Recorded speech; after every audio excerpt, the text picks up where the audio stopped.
반갑습니다.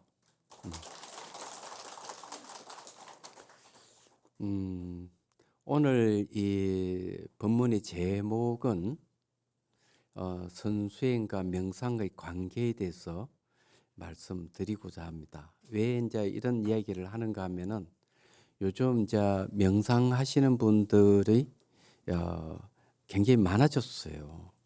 그리고 이제 또 본문 듣고 적각 깨닫는다는 그 선수행에 대해서 어, 그런 그룹도 생길 정도로 굉장히 이제 그 명상에 또 선수행에 관심이 높아졌어요. 그러다 보니까 이 선과 명상을 구분 못하는 일도 생기고 그렇습니다. 그래서 이제 이 관계를 좀 분명하게 여러분들이 얘기하고 시간이 되면은 삿된 명상에 대해서도 이 얘기를 좀 할 거예요. 명상은 잘못하면 몸과 마음을 망가뜨릴 수가 있기 때문에 이 말씀을 드리는 거예요. 그리고 이제 오늘 이제 여러분들의 얘기를 들으면은 선수행이 참 중요하고 명상이 왜 중요한지를 이제 알 수가 있습니다. 예, 모든 종교의 출발, 그 뿌리가 바로 명상에서 출발한다. 이렇게 선수행에서 출발한다. 이렇게 생각하면은 여러분 이해가 좀 되실 거예요. 자, 우리가 이제 명상한다, 수행한다 이러면은 기본적으로 한 세 가지 유형이 있는데 하나는 이제 마음을 내려놓는 것. 여러분들이 굉장히 이제 살면서 어려운 일이 봉착하게 되면은 마음을 내려놓지 못하다가 이제 낭패를 당하는 경우 많아요. 욕심이 생기고 이러면은 그걸 이제 붙들고 있는 경우가 있죠. 그렇지만 놓아버릴 때 과감하게 탁 놓아버려야 되는데 못 놓는 경우 많아요. 이제 그런 경우. 그래서 이제 이 명상이든 수행이든 놓아버리는 게 이제 하나 있고요. 또 하나는 이 자기 중심에서 상대 중심으로 마음을 바꾸는 경우가 있습니다. 요런 건 이제 자비심을 그 하고 관련되는 거예요. 뭐 회사 생활을 한다든지 가정에 있었는 친구 사이라든지 이런 어떤 대인 관계에서 상처를 입는 경우 굉장히 많거든요. 그런데 대개 이제 상대가 비난을 하거나 그렇게 하면은 화가 막 일어나고 그런 경우 굉장히 많습니다. 그럴 때 이제 자기 중심에서 보는 게 아니라 상대의 중심에 서서 그 사람을 이해해 보려고 노력하는 거죠. 그러면 중심을 상대 중심으로 옮겨 보면은 저 사람이 나를 화나게 하고 자꾸 이게 어렵게 하는 데는 분명한 이유가 있다 하는 걸 알게 돼요. 그래 그 상대를 이해하게 되면은 화가 좀 가라앉죠. 그리고 오히려 사랑과 연민심으로 그 사람을 바라보게 됩니다. 그건 화낼 필요가 없는 거죠. 얘기하자면은. 자, 그런 게 하나 있고. 세 번째 유형은, 명상 유형은 어떤 것이 있느냐 하면은, 이 나타난 현상을 분명하게 이 분석을 해서 해체시켜 보는 거죠. 그래서 그 대상의 진정한 정체를 밝혀내는 데 있습니다. 그때 쓰는 방법은 이제 직감과 추리락하는 방법을 써요. 그래서 그 대상이 아무리 좋더라도 아무리 싫더라도 그것이 매 순간 변하는 무상한 존재고 또 사라진 건 다시 돌아오지 않는다는 것, 불만족스러운 것이고 내 의지대로 그 바꿀 수 없다는 것, 내 의지대로 바꿀 수 없다 하는 자아가 없다는 거죠. 그래 무상과 불만족스러움과 무아를 이해할 때 이제 지혜가 생기는 거거든요. 그리고 이제 궁극적으로는 실체가 없다. 그래 화낼 대상은 본래 존재하지 않는다는 것. 이런 걸 명확하게 꿰뚫어 아는 겁니다. 그건 이제 지혜 부분이죠. 첫 번째 놓아버리는 거는 대개 이제 사마타적 성향을 갖고 있어요. 사마타라 하는 거는 한 대상에 집중하는 걸 얘기를 하는데, 그는 사마타적 성향이 있는데 한 대상에 집중하고 있으면 이렇게 마음이 하나로 통일되면서 놓아지게 돼 있습니다. 그리고 이제 상대 중심으로 옮기는 건 자비심을 갖는 걸 얘기하고, 세 번째 유형은 바로 지혜로서 사물의 본질을 꿰뚫어 보는 겁니다. 그런 말에서 화낼 대상이 없고 욕심 부릴 대상이 없다 하는 걸 명확하게 이해함으로 해서 대상으로부터 스트레스를 받지 않는 걸 얘기하는 거죠. 그렇지만 궁극적인 것을 얘기를 하자면은 우리에게 가장 궁극적인 게 뭐냐 이러면 죽음의 문제를 해결하는 데 있습니다. 사람은 반드시 죽게 돼 있어요. 젊었을 때는 이 사고를 당하거나 병이 들지 않는 이상은 죽음에 대한 생각을 별로 안 해요. 그러다가 나이가 점점 들고 기력이 떨어지고 병원에 한 번씩 입원하고 또 코로나에 한 번씩 걸리고 이러면은 죽음에 대한 생각을 하게 됩니다. 두려움이 일어나는 거죠. 선수행의 목적이나 명상의 목적은 똑같이 이 문제를 해결하는 데 있어요. 이게 아주 중요한 거죠. 그래서 이 시달타 태자가 동쪽 문을 나섰을 때 만나는 게 노인을 만나게 되면서 자기도 반드시 늙을 것이다. 서쪽 문을 나서서 뭘 봤느냐 하면 병든 사람을 보면서 자기도 병이 들 것이다. 남쪽 문을 나서서 마주한 것이 죽은 문제. 이렇게 장례를 치르는 것을 보면서 나도 반드시 죽을 것이다 하는 생각을 하게 되죠. 그러고는 어떻게 하면은 늙고 병들 죽은 문제를 어떻게 해결할 것이냐 하는 고민이 빠지죠. 그래서 북쪽 문을 나서서 이제 문제를 해결할 수 있는 방법을 이제 알게 되는 거죠. 모든 사람들은 다 죽습니다. 그런데 부처님 당시에도 아무도 이것을 해결하려는 의지를 보이는 사람들이 없었던 것이죠. 시달태자는 과감하게 이 문제를 해결되겠다. 나의 문제만이 아니다고 본 것이죠. 그래서 출가를 단행해서 생로병사 문제를 해결한 겁니다. 그러게 이게 선수행이든 명상이든 목적하는 바는 삶과 죽음의 괴로움에서 완전히 해방되는 걸 얘기합니다.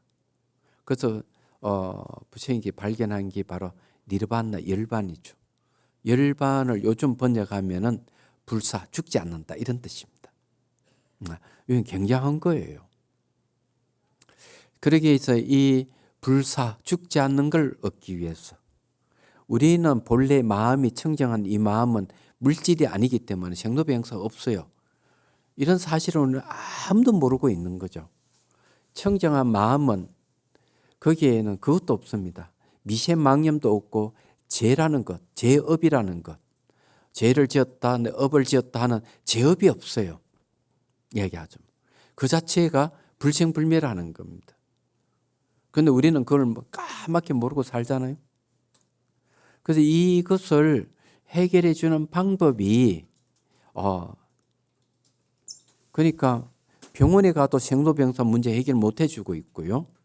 과학적으로도 이게 해결 못 해줄 부분을 타 종교에서도 이걸 해결해 주지 못하는 부분을 불교에서는 이거는 해결을 하는 방법을 제시하고 있는 거죠. 그게 선수행이고 그게 명상하는 방법이에요.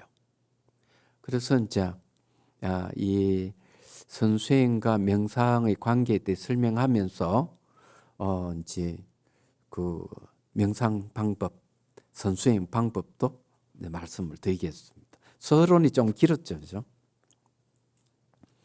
부처님 당시에는 깨닫는 길을 네 가지 길을 얘기합니다. 내가 죽지 않는다고 깨닫는 데 있어서 네 가지가 뭐냐? 첫 번째는 법문도 그 즉각 깨닫는 방법이죠.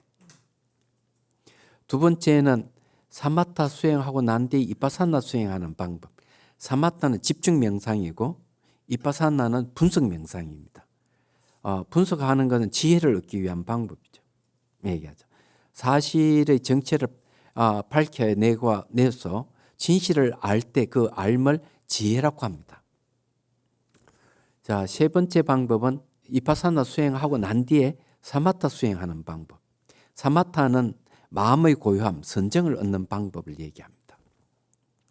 네 번째 방법은 사마타 이파사나를 함께 수행하는 통합 수행을 얘기하는 거예요. 그러면 우리가 익히 알고 있는 그 선방에서 수행하는 것은 대개 가나선이죠. 선입니다. 선수행을 얘기합니다.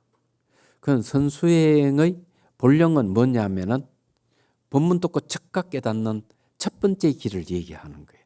그건 사마타 수행 길도 아니고 이파사나 수행 길도 아니고 통합 수행 길도 아니에요. 법문 듣고 즉각 깨닫는 게 아주 중요하다. 그래서 이제 우선 선수행부터 얘기를 하죠. 법문 듣고 즉각 깨닫는데 도대체 뭘 깨닫느냐, 뭘 어떻게 깨닫느냐 하는 게 있거든요. 자, 그래서 여기에는 이제 세 가지 길이 있어요. 첫 번째 길은 조사선입니다. 두 번째는 열애선입니다. 세 번째는 의지선이에요.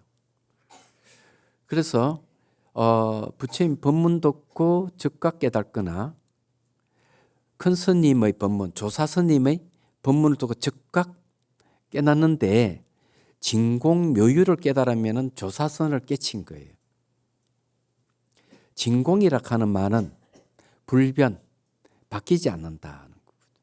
묘하게 있다 하는 거는 텅 비어 있는데도 묘하게 있는 이건 뭘까? 이건 인연을 따르는 수연이라고 얘기합니다. 불변 수연인데 불변은 바로 열반을 얘기합니다. 진공이라는 것은 바뀌지 않기 때문에 불변인데 이것은 니르바나 열반을 얘기합니다. 열반은 일체 망념이 없는 상태를 얘기해요. 주객이 없는 걸 얘기합니다. 그런데 묘하게 있는 이것은 인연을 따르는 것은 중생을 구제하는 걸 얘기합니다. 이걸 깨달으면 조사선을 깨닫는데 조사선을 깨달으면 부처와 조사의 스승이 된다. 이렇게 얘기를 합니다. 그리고 경지는 어떤 경지냐 이러면 허공에 도장을 찍는 것 같은 거죠. 허공에 도장을 딱 찍으면 아무 흔적이 없어요. 그건 일체 망념이 하나도 없다는 거죠. 두 번째는 법문 듣고 즉각 깨달았어요. 큰 스님 법문 듣고 깨달았는데 진공만 깨달으면은 열애선이라는 거죠. 진공은 뭐냐? 앞에서 불변, 바뀌지 않는다는 거. 내 마음의 본성에 변함이 없다는 거죠. 얘기하자면 도저히 변하지 않는 마음이 어떤 것을 얘기하느냐? 수행자 중에서는 이렇게 얘기하죠. 눈을 뜨나 감으나 보는 마음이 바뀌지 않는다. 이런 얘기를 합니다. 이 불변의 마음을 얘기를 하는 거죠. 상대가 화를 내면은 막 화가 나지만은 희한하게도 이 보는 마음은 안 바뀌는 거예요. 슬픈데 엉엉 우는데도 마음은 바뀌질 않아요. 어떠한 상황에 처해서도 이 마음은 바뀌지 않는 게 이제 불변의 마음입니다. 이것을 깨달아야 돼요. 우리한테 있는 거죠. 그냥 이것만 깨달았다. 이걸 진공이라고 그래요. 이것만 깨달으면은 열애선의 경지에 간 겁니다. 그런데 묘유가 없어요. 그래서 이제 열애선의 경지는 아라한의 경지입니다. 아라한의 열반의 얘기하죠. 아라한의 열반의 특징은 불사 죽지 않는 열반에 머물러서 다시는 이 세상에 태어나지를 않아요. 그러니 중생을 돕지를 않는 겁니다. 좀 이기적이죠. 고통받고 있는 중생들을 외면하잖아요. 그래서 아라한의 열반의 한계가 있다는 거죠. 조사는 깨달음이 진공묘유이기 때문에 열반에도 머물지 않아요. 그다음 삶과 죽음의 괴로움이 또 머물지 않아요. 그러면서 중생을 늘 도와주면서도 늘 열반에 들어있는 거죠. 이게 바로 진공묘유의 경지입니다. 이것을 부처의 열반이라고 그럽니다. 무주처 열반이라 하죠. 그러면 진공묘유를 깨달아야 되는 거죠. 사실은요. 그러면은 어리선의 경지는 뭐냐? 그 열애선의 경지를 빼먹었죠. 열애선의 경지는 흐르는 물에 도장을 찍는 거예요. 흐르는 물에 도장을 탁 찍으면은 처음에 흔적이 착 남다가 흔적이 없어지죠. 그러니까 흔적이 조금 남는다 하는 건 완벽하지 않다는 겁니다. 조사선이 완벽하고 열애선은 아라한의 경지이기 때문에 완벽하지 않는 거예요. 자, 어리선의 경지는 어떤 걸 얘기하느냐? 어리선의 경지는 머리로 깨달은 걸 얘기합니다. 체험이 없어요. 머리로 조사선을 깨닫고 열애선을 깨닫는 거죠. 그러면 이런 경지는 어떤 걸 얘기하는가? 체험이 전혀 없이 머리로 깨닫기 때문에 도장을 진흙에다 찍는 것 같은 거죠. 도장을 진흙에 탁 찍으면 선명하게 흔적이 남습니다. 번뇌망상이 있다는 얘기죠. 체험이 없다는 얘기입니다. 조사선과 열애선은 체험이 있어서 그냥 아무 사람이 아무도 없다. 혼자 있다. 혼자 있는데 의식은 성성하게 한 생각도 안 일어나는 거예요. 혼자 있을 땐. 그런데 어리선의 경지는 뭔가 하면 혼자 있으면 온갖 망상이 다 일어나는 거야. 걸어가도 막 일어나고 대화를 하면 마치 깨달음 같이 얘기를 하는데 혼자 있을 때는 온갖 망상이 찌들어 있는 거죠. 왜? 체험이 없기 때문에. 그리고 깨달음을 이야기하다 벌떡 일어서 먹고 그 깨달음 온데간데 없어버려요. 이게 어리선의 깨달음이에요. 체험이 없다. 체험되어 있는 알면 잊어버리지를 않아요. 그 경지를. 어떤 상황이 있어도 누가 대화를 하더라도 번뇌가 없는 거예요. 망상이 없고 의식은 성성하게 깨어 있고. 그래서 어리선의 경지는 뭐라고 얘기하는가 하면 깨달음이 있고 따끔이 있다 이러는 거예요. 그런데 어떻게 법문 듣고 즉각 깨달으면서 체험까지 열반까지 바로 체득이 되느냐는 거죠. 제가 보기에는 거의 불가능입니다. 여러분들도 그렇게 생각할 거예요. 그러면 그런 분들이 도대체 있느냐 이죠. 부처님 당시에는 있었어요. 그래서 법문 듣고 즉각 깨달아서 체험까지 수행까지 완전히 마친 그래서 어떤 게 그게 가능하냐 이제 그 이야기를 좀 하죠. 이 법문 듣고 조사선을 깨닫고 열애선을 깨닫으신 분은 전생에 불보살이나 아라한에게 공양 올리고 깨달음을 서원을 세우고 수행하던 이들이에요. 그래서 전생부터 수행했기 때문에 이 생에 와가지고 법문 듣고 즉각 깨닫고 수행도 끝마치는 겁니다. 그래서 법문 듣고 즉각 깨달을 수 있도록 나온 수행법이 간화선입니다. 자, 부처님의 말씀이나 조사의 말씀을 응구라 그럽니다. 말씀 은자 구줄 구자서 응구. 그래서 이 선문답을 해서 못 깨달으면은 큰 스님이 일주는 응구를 붙들고 수행하는 거죠. 그 공안이라고 얘기합니다. 어느 스님은 조수 스님한테 가서 스님 저는 한 물건도 가져오지 않았습니다. 무일무를 깨달았습니다. 한 물건도 없다 하는 걸 깨달았습니다. 이러니까 내려놓아라. 이 방아착이에요. 아니 스님 저는 무일무를 깨달았기 때문에 한 물건도 없다 하는 깨달았기 때문에 내려놓을 것도 없는데요. 그러면 이놈아 짊어져 가라 하는 말에 깨달음을 얻었어요. 이 말은 무슨 말이냐면 한 물건도 가져오지 않았다는 생각을 가지고 있으면 못 깨달은 거예요. 얘기하죠. 어느 스님이 아라한이라고 생각했는데 늘 안함에 머물러 있으니까 부처님 찾아가서 물었어요. 부처님이 제가 아라한이라고 생각했는데 제 경계는 왜 아나함에 머물러 있습니까? 부처님이 이렇게 너는 아라한의 향기를 가지고 있지 않느냐. 아라한의 향기를 가지고 있는 이상 너는 아라한이 되지 못하는 것이다. 마찬가지로 내가 깨달았다는 향기를 가지고 있으면 못 깨달은 거예요. 근데 무일물이라고 하는 것은 바로 모든 존재의 본질이 공성이라는 겁니다. 소유할 수 있는 게 아무것도 없는 걸, 실체가 없다는 공을 얘기합니다. 사람이든 이 우주든 내재한 실체가 없다고 깨달은 것이죠. 그러면 인정해 줘야 되는데 깨달았다는 느낌, 깨달았다는 생각, 깨달았다는 견해를 가지고 있으면 못 깨달은 거예요. 왜? 깨달으면 향기를 가지고 있으니까 안 되는 거죠. 그래서 그걸 내려놓아라. 방아착이잖아요. 그런데 그래도 못 깨달으면 어떻게 해요? 왜 내려놓아라 했을까 하고 그 엉구를 붙들고 수행해 가는 거죠. 그 엉구의 특징이 뭐냐면은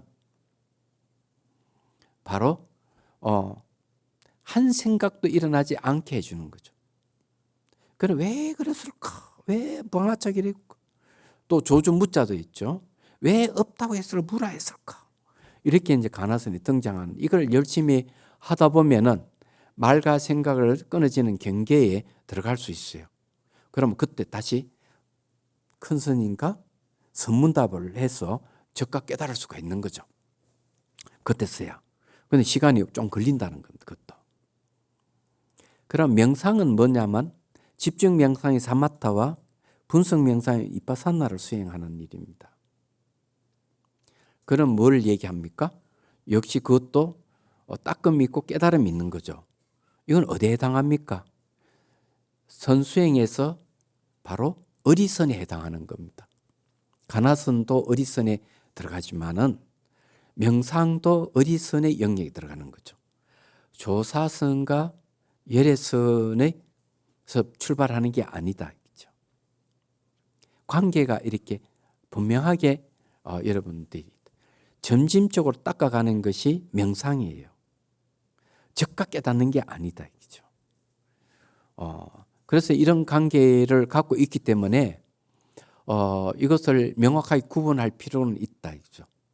그래서 명상은 어디서 시작하느냐? 이러면 어리선에서 시작하는 것이다. 이렇게 생각을 하면 되는 거예요. 여러분들이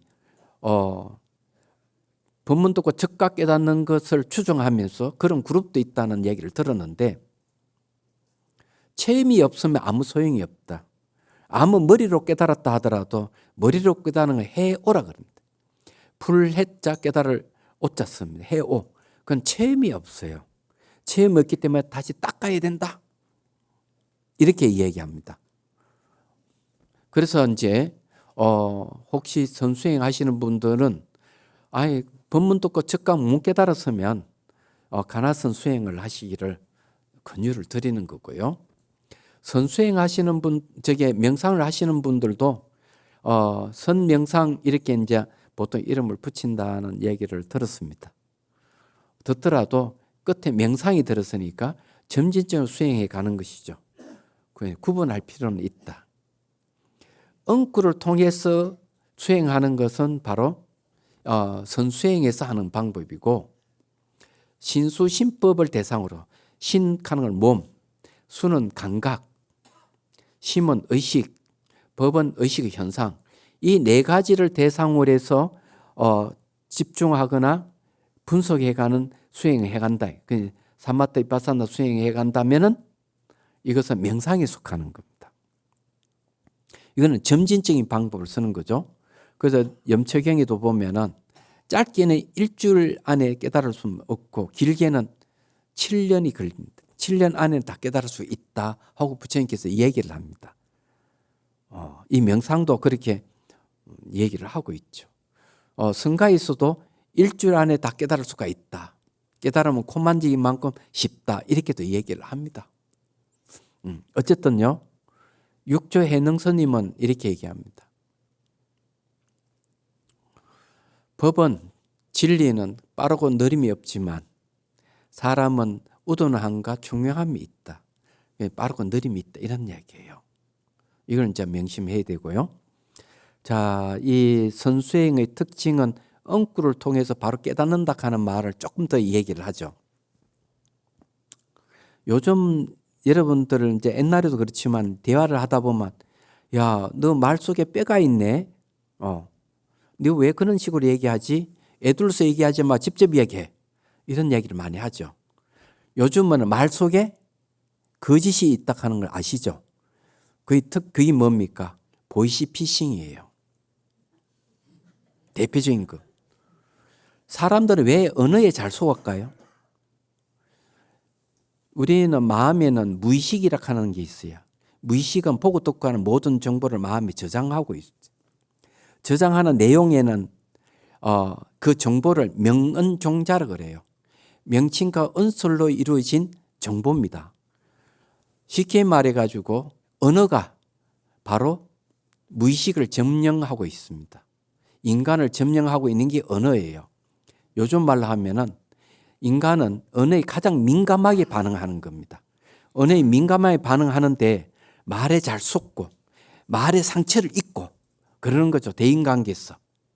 그래서 이제 놓아버리는 명상이 등장하고 자비를 주제로 하는 명상이 등장하고 지혜를 가지고 번뇌를 끊어내는 명상이 등장하고 그러는 거예요. 그런데 말씀드리자면 부처님의 말씀이나 조사의 말씀 속에는 뭐가 있을까? 그게 뭔가만 요가 있고 현이 있다 이렇게 얘기합니다. 요즘만 진리가 있는 거죠. 그 말씀 속에는 진공묘유라 하는 요체가 있고 진공이라 하는 현묘함이 있는 거죠. 얘기하자면.